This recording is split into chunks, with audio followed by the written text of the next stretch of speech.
Mari kita bahas pelapukan pada kayu dan beberapa fakta unik yang terkait dengan proses ini dengan cara yang menggugah.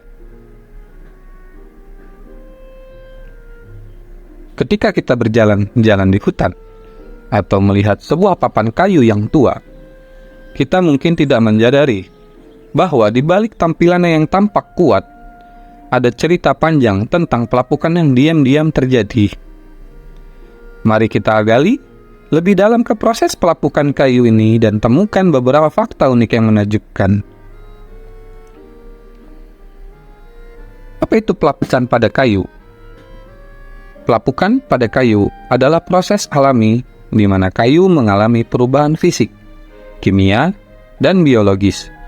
Seiring berjalannya waktu, ini terjadi karena kayu terpapar kepada unsur-unsur alam seperti air, udara, dan organisme mikroskopis. Proses ini lambat, namun sangat penting dalam siklus alam dan perubahan ekosistem. Fakta unik tentang pelapukan kayu. Pertama, pelapukan kayu adalah proses biologis. Salah satu fakta unik tentang pelapukan kayu adalah bahwa itu adalah proses biologis yang melibatkan mikroorganisme seperti jamur, bakteri, dan serangga. Organisme ini membantu memecah serat kayu dan mengurai materi organik di dalamnya. Kedua, mengubah bentuk kayu. Kayu yang terpapar pelapukan cenderung mengalami perubahan bentuk dan warna. Ini terjadi karena sel-sel kayu yang disusun rapat mulai terurai, mengakibatkan kerapuhan dan perubahan tampilan. Ketiga, fungsi ekologis yang penting. Proses pelapukan kayu memiliki peran ekologis yang sangat penting. Kayu yang lapuk menjadi bagian integral dari ekosistem hutan. Ia menjadi sumber nutrisi bagi tanaman dan organisme lain, serta menjadi tempat tinggal untuk berbagai hewan kecil. Keempat, penting dalam daur ulang nutrien.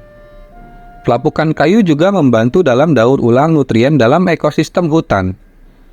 Kayu yang membusuk mengembalikan nutrisi seperti nitrogen, fosfor, dan kalium ke dalam tanah, yang kemudian dapat digunakan oleh tanaman untuk tumbuh. Kelima, kayu yang lapuk berguna. Meskipun kayu yang lapuk mungkin tampak tidak berguna, sebenarnya banyak spesies seperti serangga, burung, dan mamalia yang bergantung padanya sebagai tempat tinggal atau sumber makanan. Seperti contoh, kayu yang lapuk dapat menjadi rumah bagi berbagai spesies serangga yang unik. Kesimpulan, proses pelapukan kayu adalah salah satu contoh yang menarik tentang bagaimana alam bekerja dalam mengubah materi menjadi bentuk yang berbeda. Meskipun terkadang kita melihatnya sebagai degradasi atau kerusakan, pelapukan kayu adalah bagian alami dari siklus kehidupan di hutan dan ekosistem lainnya. Ini mengingatkan kita akan keajaiban proses alam yang tersembunyi dan kompleks di balik kayu yang tampak sederhana, namun mengandung cerita panjang tentang perubahan dan keberlanjutan.